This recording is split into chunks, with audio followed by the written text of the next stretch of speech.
Good evening बच्चों, क्या हाल है।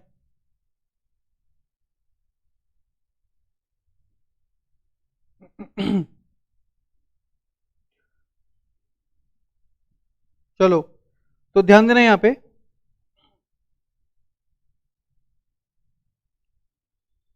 इन this class we are starting with your chapter number 16, है ना। चैप्टर नंबर 16 अपन स्टार्ट कर रहे हैं पढ़ना from this particular class. Name of the chapter is intellectual property laws. Name of the chapter is intellectual property laws.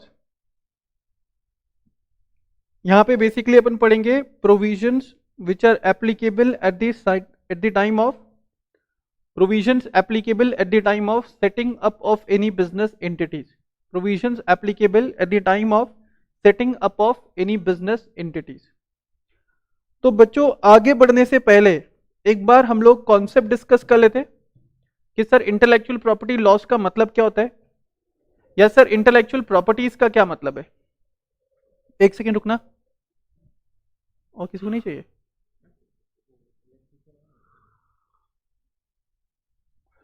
देखोगे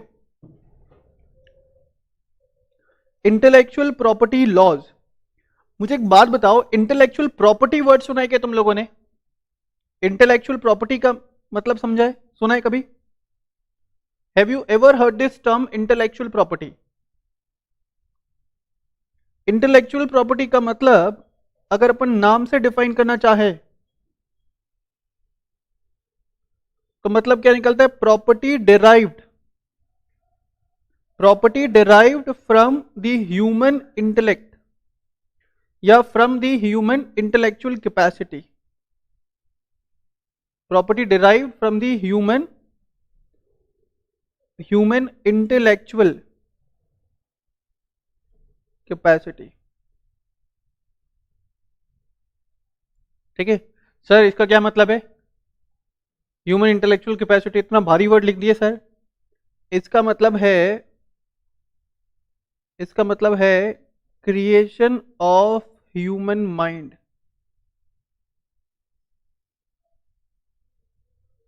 ठीक है, which is created out of human mind. Property which is created out of human mind और which is creation of human mind. ऐसे assets जो हमने खुद से create किए, ठीक है, by using our intellectual skills, तो ऐसे प्रॉपर्टीज को अपन बोलते हैं क्या, इंटेलेक्चुअल प्रॉपर्टीज। ऐसे प्रॉपर्टीज को अपन बोलते हैं क्या, इंटेलेक्चुअल प्रॉपर्टीज, है ना। ध्यान देना। अब अगर इंटेलेक्चुअल प्रॉपर्टीज की बात करें, तो ध्यान देना,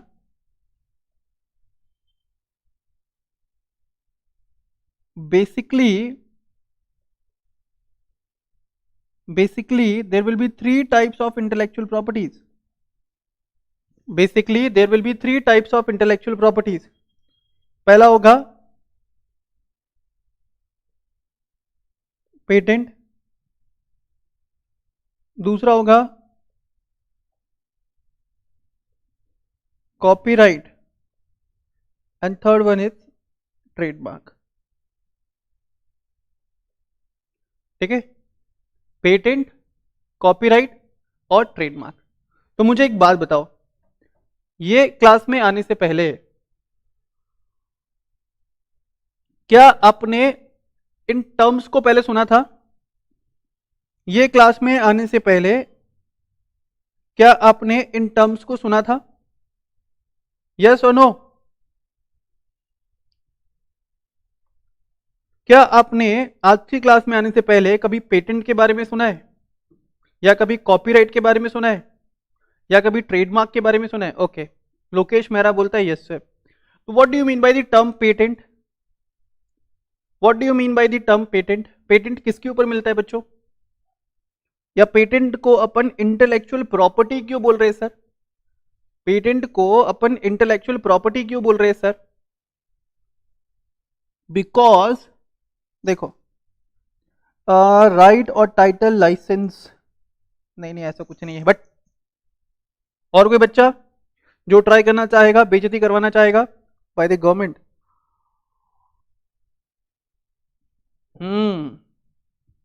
कुछ पी के बैठे हो लोकेश? यस। कोई और बच्चा जो अपनी बेइज्जती करवाना चाहे? पेटेंट का मतलब, पेटेंट का मतलब देखो, patent is the exclusive right, patent is the exclusive right okay Lokesh, which is given to the inventor.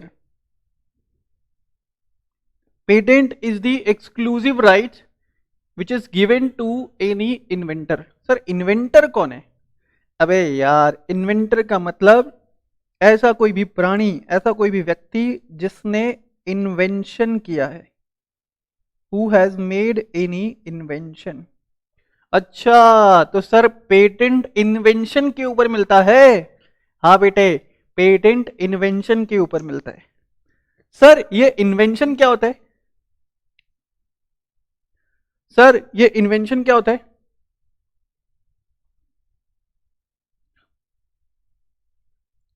Yes, invention को बोल सकते हो any finding which is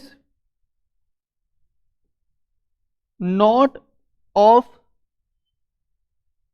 obvious nature. Invention का मतलब कोई ऐसा invention which is not of obvious nature and, live class है, एक second, and which is capable of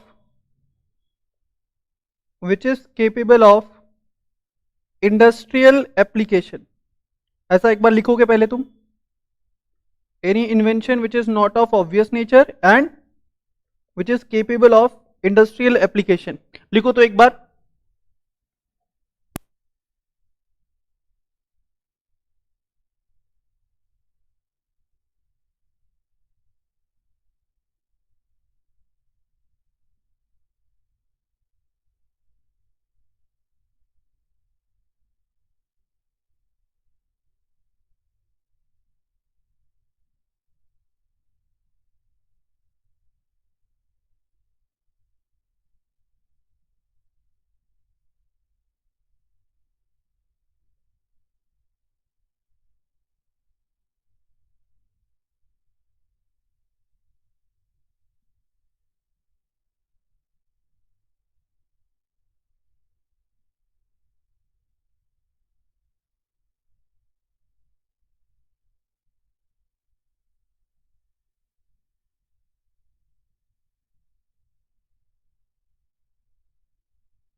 hello, hello, okay. तो देखो बेटा,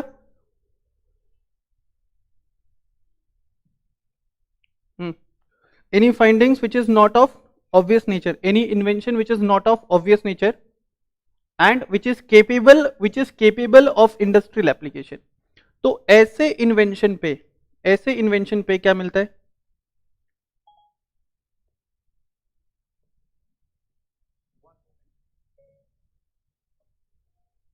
ऐसे इन्वेंशन पे क्या मिलता है बच्चों? पेटेंट। सर, मैंने एलिमेंट 1, एक सेकेंड रुकना। यस सर, अरे एक तो ये बट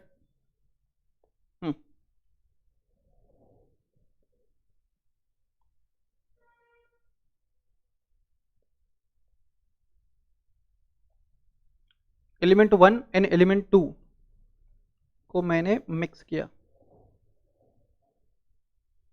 ठीक है, और मैंने बना दिया रिजल्टेंट एलिमेंट नंबर 3।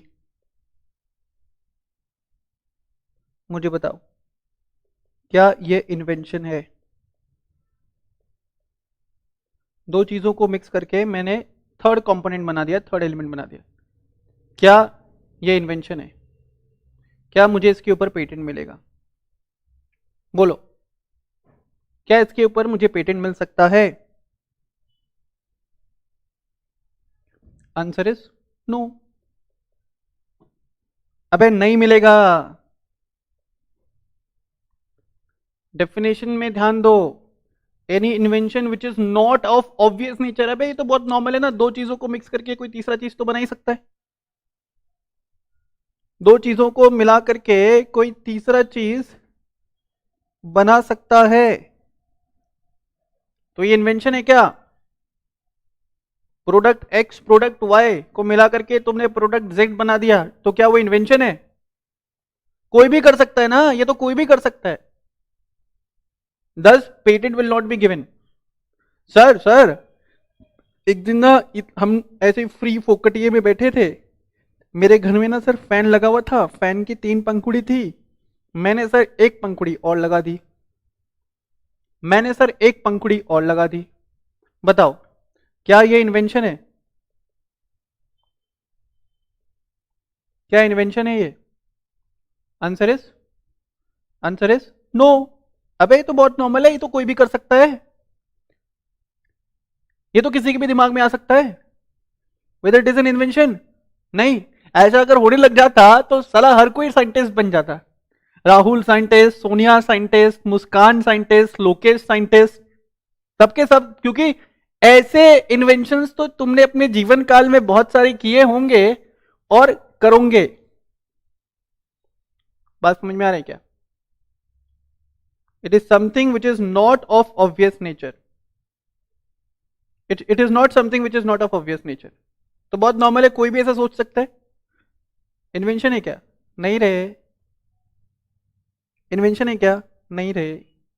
अच्छा, अच्छा मुझे बताओ, फैन में एलईडी एक नया कंसेप्ट आया है आजकल।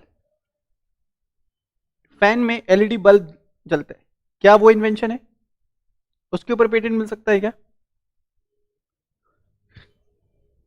फैन में LED bulb, whether it is an invention, whether it is an invention? Answer is yes.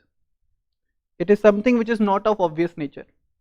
तुमको याद होगा, अगर तुम लोगों ने सुना होगा, जब ये बाइक आई थी ना बजाज पल्सर, तो बजाज पल्सर बाइक के स्विचेस में ना एलईडी डाला था कंपनी ने, एलईडी लाइट्स डाली थी कंपनी ने। और जब कंपनी ने उसमें एलईडी लाइट्स डाली थी ना, जब कंपनी ने उसमें एलईडी लाइट्स डाली थी ना, तो कंपनी ने उसके ऊपर पेटेंट क्लेम किया था।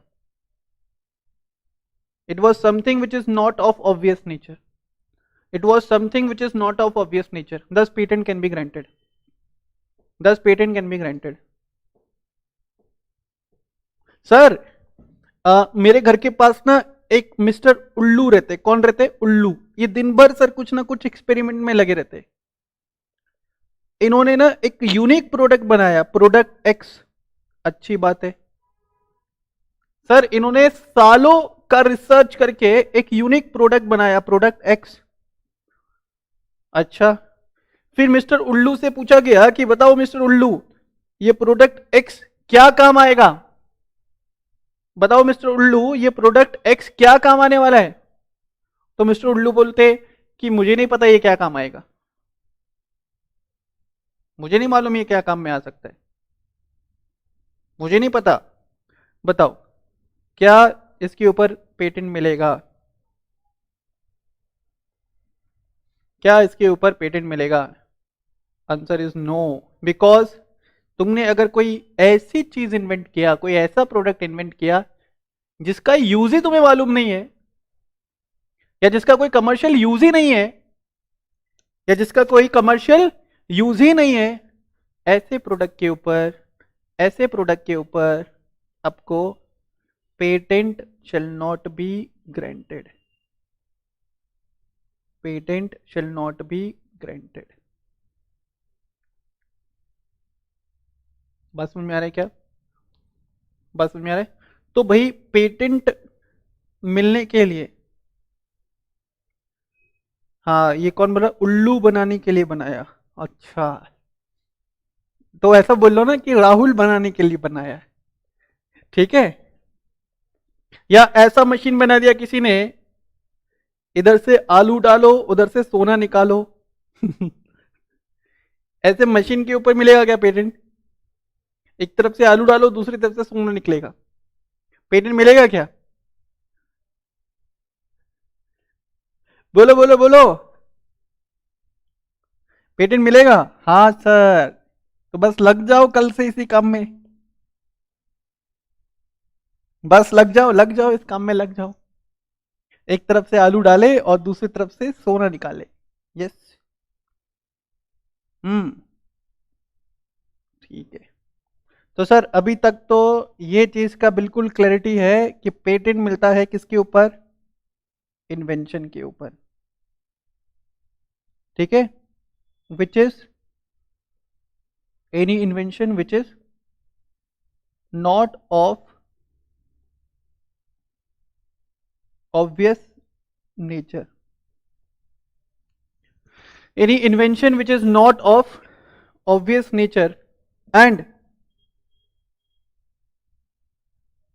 which have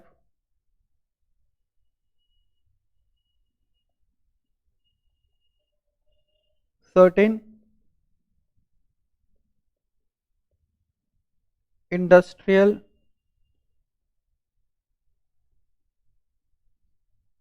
application, any invention which is not of obvious nature and which have certain industrial application, ठीक है? तो ऐसे इन्वेंशन पे मिलता है क्या?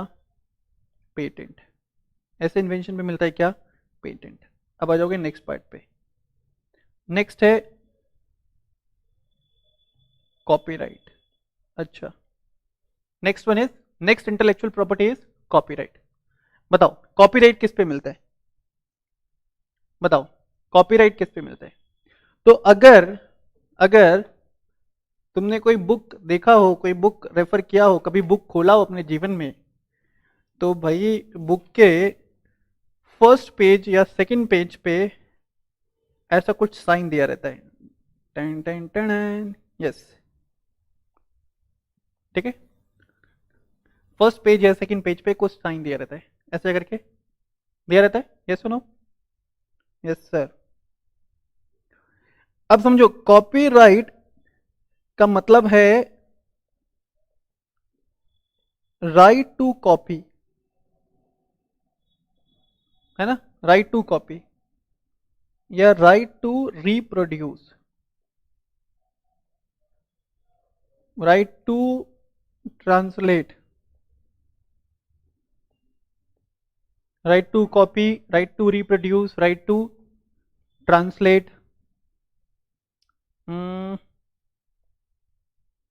राइट टू सेल भी आ सकता है इसमें, राइट टू डिस्ट्रीब्यूट भी आ सकता है इसमें, ठीक है, राइट टू कॉपी आ गया, राइट टू रिप्रोड्यूस आ गया, reproduce the content, right to translate, right to sell, right to distribute and right to perform भी आ गया, राइट टू परफॉर्म भी आ गया, जो किसको दिया जाता है, ये सारे राइट्स किसको दिए जाते हैं, to the owner. These are the exclusive rights. These are the exclusive rights being given to the. These are the exclusive rights being given to the owner. ठीक है, these are the exclusive rights being given to the owner. ठीक है बच्चों. अब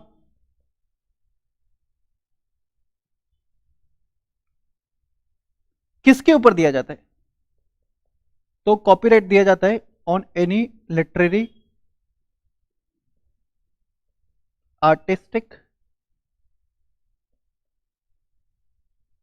dramatic,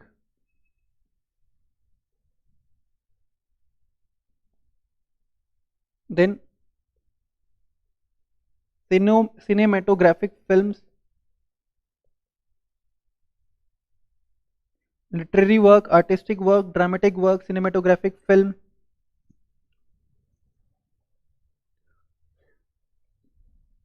ऐसे articles पे copyright दिया जाता है.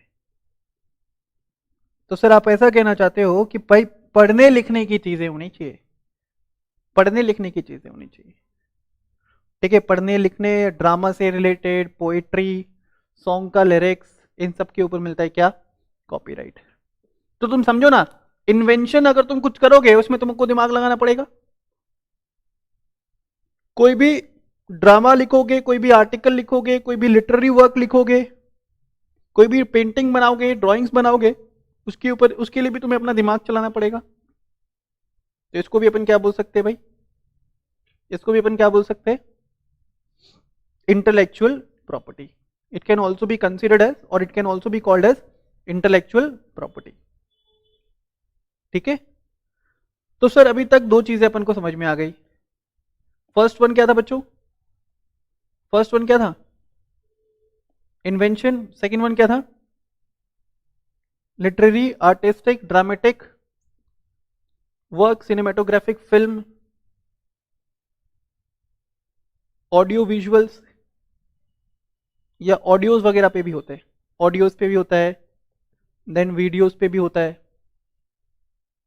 ठीक है, इन सभी चीजों पे, इन सभी चीजों पे कॉपीराइट दिया जाता है.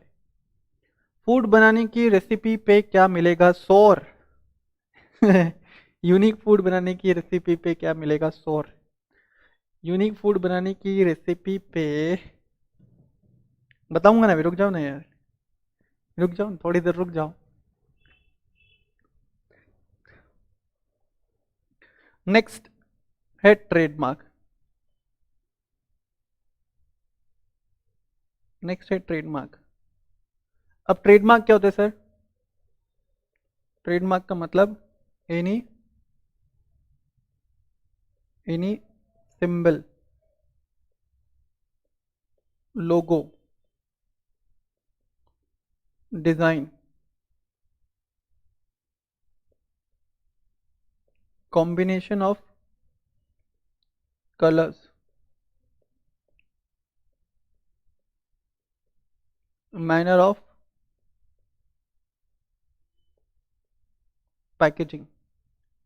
Any symbol, logo, design, combination of colors, manner of packaging, which differentiates one product, which differentiate one product from the another product, which differentiate one product from the another product. ठीक है, तो ये हो गया Nike का trademark. फिर स्वाद भरे शक्ति भरे, कोई टैगलाइन भी हो सकता है ट्रेडमार्क. स्वाद भरे शक्ति भरे, पार्ले जी ट्रेडमार्क है. एप्पल का लोगो ट्रेडमार्क है. सैमसंग का लोगो ट्रेडमार्क है, which helps a consumer in identifying the goods or services. जैसे सीए का भी ट्रेडमार्क है, सीएस का भी ट्रेडमार्क है, डॉक्टर के लिए डीआर ट्रेडमार्क है, इंजीनियर के लिए ईआर ट्रेडमार्क है। हाँ, हमारी एकेडमी का लोगो भी ट्रेडमार्क है। बात समझ में आ रहा है क्या? बात समझ में आ रहा है?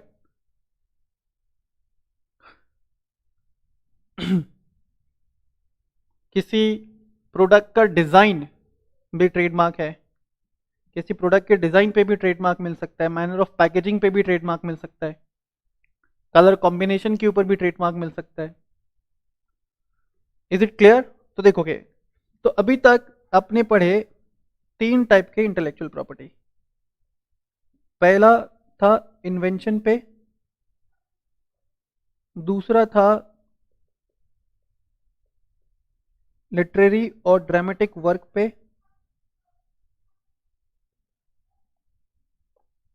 एंड तीसरा है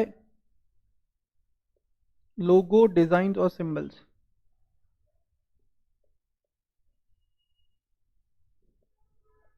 तीसरा रिलेटेड है किससे? With the logos, with any logos, design और सिंबल्स।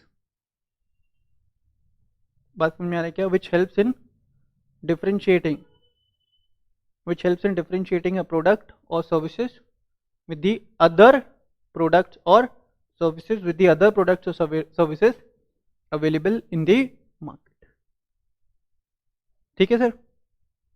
हाउएवर देखो, डिजाइन के ऊपर आपको रजिस्ट्रेशन मिल सकता है under trademark act as well as under design act. एक और स्पेसिफिक एक्ट है सो कॉल्ड डिजाइन एक्ट, उस डिजाइन एक्ट में भी आपको प्रोटेक्शन मिल सकता है, डिजाइन एक्ट में भी आपको प्रोटेक्शन मिल सकता है। Is it clear? बोलो, क्या चीजें क्लियर हैं?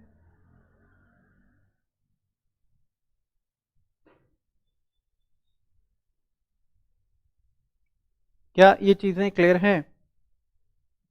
ओके, आओ अब पढ़ते हैं, अपन पढ़ना स्टार्ट करते। देखो, come to the introduction paragraph. क्या बोला? Intellectual property is an original creation of human intellect और is an original creation of human mind intellectual capacity. It is created out of human intellectual capacity such as artistic, literary, technical or scientific creation. Intellectual property rights refers to the legal rights. Intellectual property rights refers to the legal rights which is given to the inventor. Inventor को patent दिया जाता है और creator to protect his invention और creation. यार मैंने सालों लगा दिए किसी इन्वेंशन को करने में, जो प्रोडक्ट मैंने इन्वेंट किया क्या वो यूं ही अलाउ कर दिया जाए किसी को भी यूज करने के लिए? और अगर वो यूं ही अलाउ कर दिया जाएगा किसी को भी यूज करने के लिए, तो क्या मैं कभी नेक्स्ट इन्वेंशन पे काम कर पाऊंगा? क्या इन्वेंशन के पीछे मेरा कोई मोटिवेशन रह पाएगा? Answer is no. That is why an exclusive protection is given. That is why an exclusive protection is given to the owner of such intellectual properties, to the owner of such intellectual properties. These legal rights gives an exclusive rights to the inventor or creator or his assignee to fully utilize his invention or creation for a given period of time. And generally there are 3 types of intellectual property rights which are available to an inventor. Inventor को मिलता है patent, creator regard to the innovation, artistic और literary work इसमें मिलता है copyright, and brand या symbol या लोगो के ऊपर मिलता है ट्रेडमार्क। जब भी आप कोई बिजनेस सेटअप करने के लिए जा रहे हो, ठीक है, जब भी आप कोई बिजनेस सेटअप करने के लिए जा रहे हो, तो eight the time of setting up of your business unit, eight the time of setting up your business unit, आपको क्या ले लेना चाहिए? आपको इन एक्ट्स के अंदर खुद के बिजनेस को रजिस्टर करवा लेना चाहिए। इन एक्ट्स के अंदर खुद के बिजनेस को रजिस्टर करवा लेना चाहिए। बात समझ में आ रहा है कि मान लो आज मैंने इंस्टीट्यूट स्टार्ट किया इन the name of knowledge academy, कल को ये बहुत बड़ा इंस्टीट्यूट हो जाता है, हजारों बच्चे इसके अंदर पढ़ते हैं। मान लो कल को ऐसा हो जाता है और सेम सिटी में कोई और पर्सन भी सेम नेम से इंस्टीट्यूट स्टार्ट कर लेता है, तो वहां पे क्या होगा? यहां पे क्या होगा? That other person will get undue advantage of the name and reputation which I have built over a very longer period of time, of the name and reputation which I have built over a very longer period of time. तो यहाँ पे suggest किया गया है कि Avinash sir आप एक काम करो, जब आप बिजनेस इनिशिएट कर रहे हो ना, जब आप बिजनेस सेटअप कर रहे हो, उसी टाइम पे क्या कर लो? ट्रेडमार्क ले लो, ताकि कोई और पर्सन आपके नाम का यूज ना कर सके in the same line of business, ताकि कोई और पर्सन आपके लोगों का यूज ना कर सके in the same line of business. किसी को अगर यूज करना भी है तो उसे आपसे परमिशन लेना पड़े। Is it clear?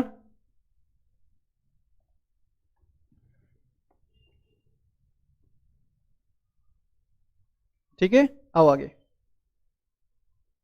कहां चला गया ये?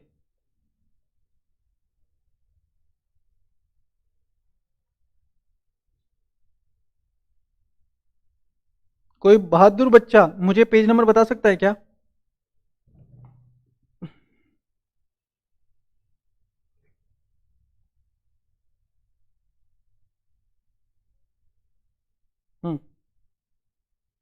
देखिए, in short, a trademark is a word, phrase, symbol or design that distinguish the source of product or services of one business from its competitors, and it helps a consumer to differentiate, it helps a consumer to identify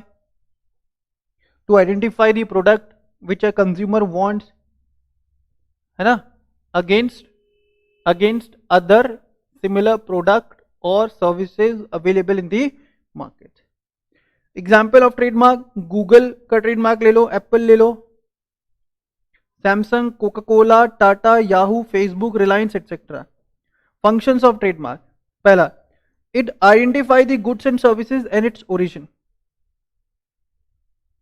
it guarantees unchanged quality, it advertises the goods and services, and it creates an image for goods and services. Note, before registering any trademark, an applicant should conduct a search of federal का मतलब है central and state databases to make sure that a similar trademark does not already exist.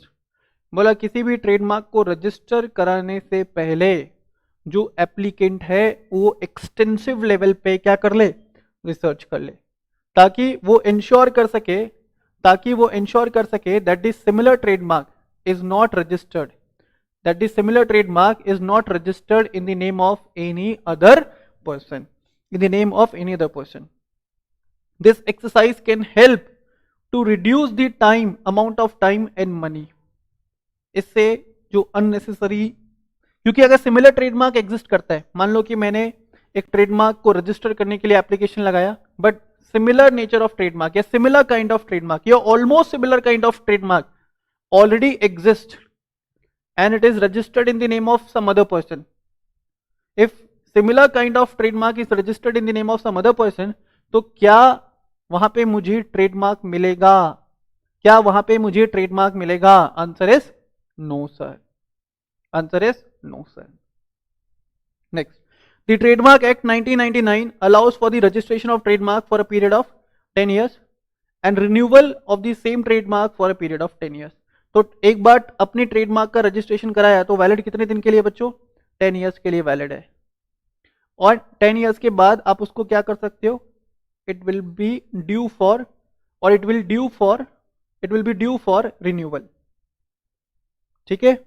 अच्छा sir, आपने बोला था कि ऐसे ना सर्कल में ना सी लिख करके ना अपन कॉपीराइट को डिनोट करते हैं। अच्छा, तो सर ट्रेडमार्क को डिनोट करना हो तो ऐसे सर्कल में आर। ठीक है, सर्कल में आर, ट्रेडमार्क को डिनोट करने के लिए सर्कल में are.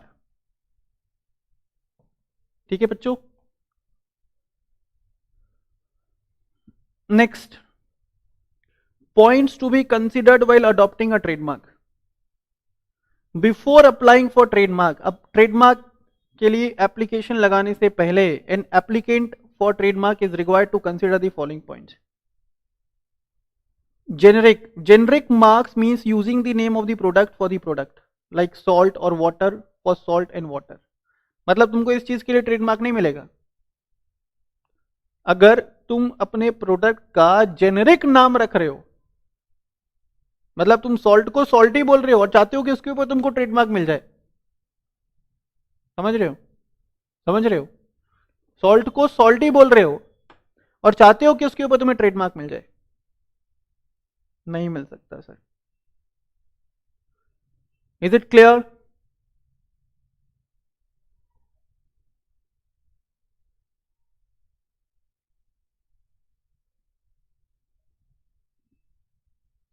Descriptive, it means a mark describing the characteristics of the product, like using the mark fair for the fairness cream.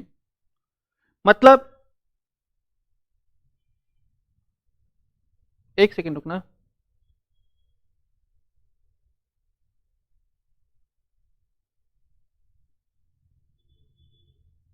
ओहो यहां पे एक करेक्शन कर लो। देखो यहां पे ऐसा भी बोला है, अगर किसी प्रोडक्ट का जेनेरिक नेम है, यहां पे करेक्शन कर लेना, अगर किसी प्रोडक्ट का कोई जेनेरिक नेम है तो आप को उस प्रोडक्ट का जेनेरिक नेम ही यूज करना पड़ेगा। फॉर एग्जाम्पल टाटा सॉल्ट, तो टाटा सॉल्ट नमक है, बात समझ में आ रहा है क्या? अब मान लो कि कंपनी अप्लाई करती है, कंपनी बोलती है कि टाटा रॉक के नाम से इसका ट्रेडमार्क रजिस्टर कर दो, पॉसिबल है क्या? नहीं। पॉसिबल है क्या? नहीं। बोला गुड्स का आपको जेनरिक नेम यूज करना पड़ेगा for getting your trademark registered, for getting your trademark registered, goods का जेनरिक नेम यूज करना पड़ेगा। अगर कोई गुड्स जिसके ट्रेडमार्क के लिए, जिसके रिस्पेक्ट में ट्रेडमार्क के लिए आप एप्लीकेशन लगा रहे हो, तो उस गुड्स का जेनेरिक नेम ही यूज करना पड़ेगा, उन गुड्स का जेनेरिक नेम ही यूज करना पड़ेगा। करेक्शन कर लेना। फिर दूसरा डिस्क्रिप्टिव, इट मींस कि जो नाम है ना, वो जो नाम है वो प्रोडक्ट के साथ मैच होना चाहिए। नाम जो है वो प्रोडक्ट के साथ मैच होना चाहिए। मान लो कि तुम बेच नमक रहे हो और नाम तुम रखना चाह रहे हो स्टील, तुम बेचना नमक चाहते हो लेकिन नाम रखना चाहते हो steel, Tata steel. Tata steel के पैकेट में एक पैकेट तुमने लिया, उसके अंदर नमक भरा और उसका नाम रखा तुमने टाटा स्टील, नहीं चलेगा। बोला जो नाम है दैट शुड गिव डिस्क्रिप्शन, जो नाम है that should give description of the product.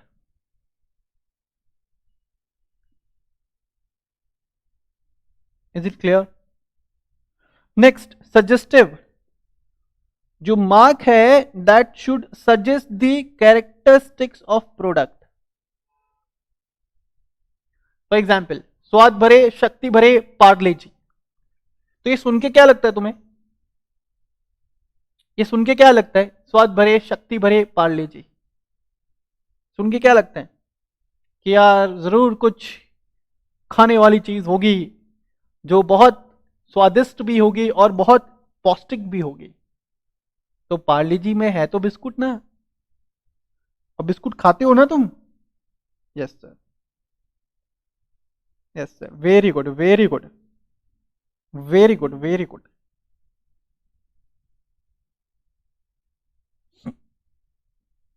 Done.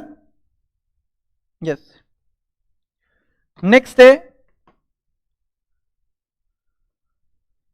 arbitrary. It means a mark which exists in popular vocabulary but has no logical relationship with the goods or services for which they are used, like Apple for phones और computer. कुछ cases में ऐसा भी हो सकता है कि तुमने vocabulary से कोई भी वर्ड चुना, जिसका तुम्हारे गुड्स या सर्विसेज के साथ कोई भी टाइप का कनेक्शन नहीं है, जिसका तुम्हारे गुड्स और सर्विसेज के साथ किसी भी टाइप का कोई भी कनेक्शन नहीं है। ठीक है, let's say Apple computer, Apple for phones और कंप्यूटर, फिर Nike for shoes, Puma for shoes, Levi's for garments. ठीक है, लिखा है। और देखो, बोला कोई ऐसा वर्ड भी हो सकता है जिसका कोई मीनिंग ही नहीं हो। एग्जाम्पल है एडिडास, डिक्शनरी में ये वर्ड ही नहीं है, इसका कोई मीनिंग ही नहीं है। It means a new word which has no dictionary meaning, like Adidas.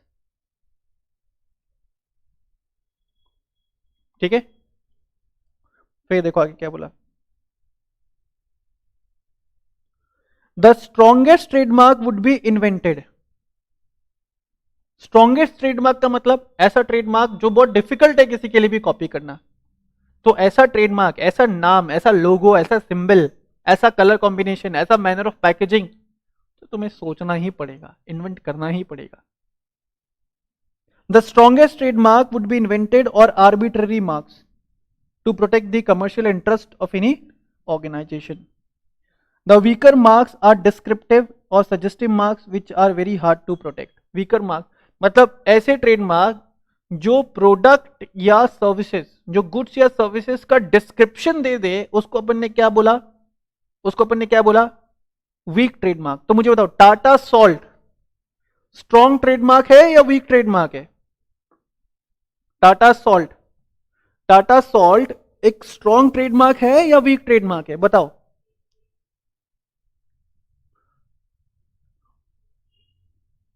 Week trademark है। हाँ, एक बच्चे ने बोला बिस्लेरी, बिस्लेरी अपन बोल सकते हैं it is a strong trademark. Aquafina, Aquafina strong trademark है या वीक ट्रेडमार्क है? वीक ट्रेडमार्क है, नाम से पता चलता है aqua, it should be something which is related with the water, it must be something which is related with the water. ठीक है, and the weakest mark are generic marks which can never function as trademark। अगर तुम किसी goods का generic name ही use कर रहे हो, अगर तुम किसी गुड्स का जेनेरिक नेम ही यूज कर रहे हो, तो उसके ऊपर तुम्हें ट्रेडमार्क नहीं दिया जा सकता है, और उसके ऊपर trademark may not be given, and that would be considered, as the weakest trademark, and that would be considered as the weakest trademark। ठीक है, आओ आगे। Note, while adopting any trademark, the company should also keep in mind and ensure that the mark is not being used by any other person in India or abroad, especially if the mark is well known। जब भी आप trademark के लिए apply कर रहे हो, आप ensure करो that similar mark is not being used, आप इंश्योर करो that similar mark is not being used by any other person either in India और आउटसाइड इंडिया, और स्पेशली तब जब वो वेल नोन ट्रेडमार्क हो। वेल नोन ट्रेडमार्क का मतलब होता है any trademark which is very much popular, any trademark which is very much popular amongst its consumers group, कि अगर किसी दूसरे कंपनी ने वो नाम रखा तो कंज्यूमर सीधा सोचेगा कि ये भी शायद पहले वाली कंपनी ने ही बनाया हो, या ये भी शायद पहली वाली कंपनी ही बनाती हो। तुमको एक बढ़िया सा एग्जांपल दूं, लक्स, कोजी, समझ रहे हो boys, be alert, and lux beauty products.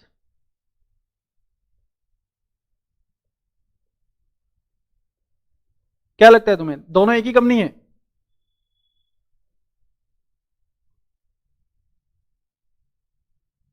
क्या लगता है, दोनों एक ही कंपनी है क्या?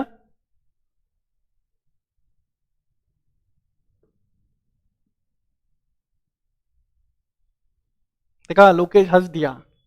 पगले, जवाब देना है, हंसना नहीं है। हंसने से थोड़ी ना तुम एग्जाम में पास हो जाओगे। देखो, दोनों एक ही कंपनी नहीं है, they both are different entities.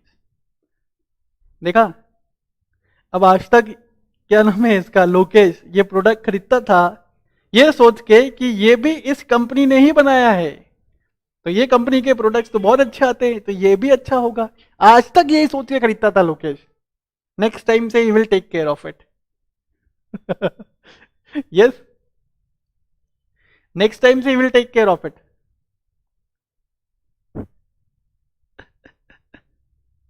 तो ये है एग्जाम्पल वेल नोन ट्रेडमार्क का।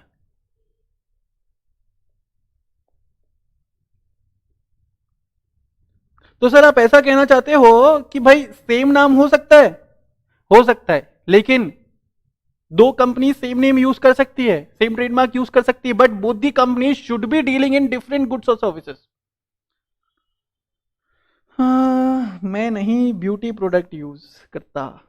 अरे तुम वैसे ही बहुत स्मार्ट हो यार, तुम्हें कहाँ जरूरत है ब्यूटी प्रोडक्ट्स और ये सब यूज करने की। मैं ब्यूटी प्रोडक्ट्स की बात भी नहीं कर रहा हूं, ठीक है?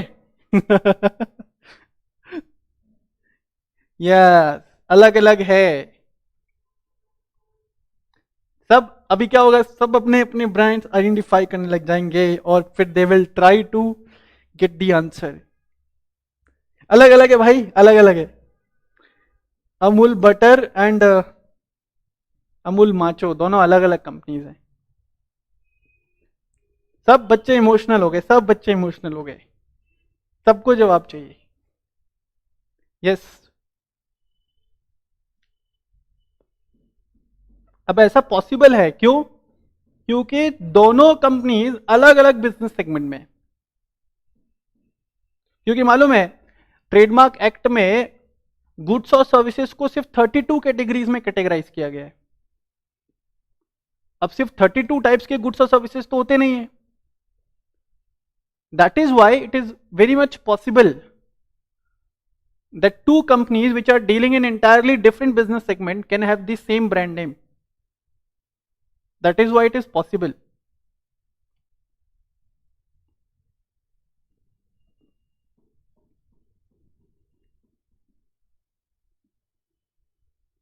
ठीक है? Boys, be alert. Next, enforcement against the infringement of trademark. Infringement का मतलब होता है violation of rights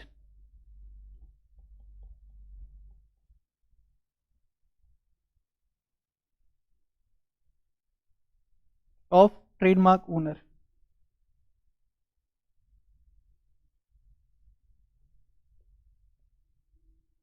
violation of the rights of the trademark owner. Infringement का मतलब होता है violation of rights of the trademark owner. मुझसे बिना पूछे अगर मेरे ट्रेडमार्क को किसी ने यूज किया, इसका मतलब the other person is violating my rights और the other person is making infringement of trademark. ठीक है, देखो, इन्फ्रिंजमेंट और passing off trademark can be protected under this act and the common law. For the remedy of passing off, if a person is using a similar mark for similar or related goods or services, or is using a well-known mark, the other person can file a suit that the person for violation of intellectual property rights, irrespective of the fact whether the mark is registered or not. Registration of trademark is not mandatory dash dash dash dash और dash। मैं तुमको समझा देता हूँ। देखो, दो चीजें तुम लोगों ने पढ़ी। पहला पढ़ा कंसेप्ट ऑफ इन्फ्रिंजमेंट और दूसरा तुमने पढ़ा passing of. Passing off trademark. यहाँ पे तुमने पढ़ा इन्फ्रिंजमेंट ऑफ ट्रेडमार्क। समझना, दोनों का मतलब सेम होता है, दोनों का मतलब यही है, violation of legal rights of the trademark owner. दोनों का मतलब सेम है, violation of legal rights of the trademark owner. लेकिन लेकिन इन्फ्रिंजमेंट जो है वो रजिस्टर्ड ट्रेडमार्क का होता है,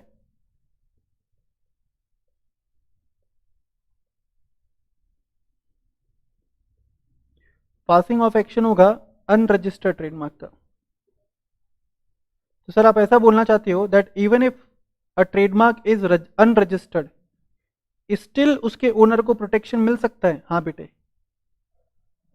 even if a trademark is unregistered still उसके ओनर को प्रोटेक्शन मिल सकता है। मान लो कि आज नॉलेज एकेडमी का ट्रेडमार्क रजिस्टर्ड नहीं है, तो क्या कोई भी व्यक्ति हमारे नाम से या इस नाम से इस एरिया में सेम सर्विसेज देने वाली क्लासेस खोल सकता है? Answer is no, answer is no. बात समझ में आ रहा है क्या? इन्फ्रिंजमेंट का मतलब भी होता है violation of legal right, passing of का मतलब भी होता है वॉयलेशन ऑफ लीगल राइट। दोनों में डिफरेंस क्या था? इन्फ्रिंजमेंट में होगा violation of legal rights when the trademark is registered trademark, passing of में होगा infringement of legal rights when the trademark is not a registered trademark. अच्छा, तो जिसने इन्फ्रिंजमेंट किया ना, जिसने वायलेशन किया, उसके against suit can be filed, suit can be filed. Plus वो इन्फ्रिंजमेंट करने की वजह से ट्रेडमार्क ओनर, सुनना ध्यान से, वो इन्फ्रिंजमेंट करने की वजह से ट्रेडमार्क ओनर को जो भी लॉसेस हुए हैं, इन्फ्रिंजमेंट करने की वजह से ट्रेडमार्क ओनर को जो भी लॉसेस हुए हैं, उन लॉसेस के लिए दे कैन बी कंपेंसेटेड, उन लॉसेस के लिए दे कैन बी कंपेंसेटेड। बात समझ में आ रहा है क्या?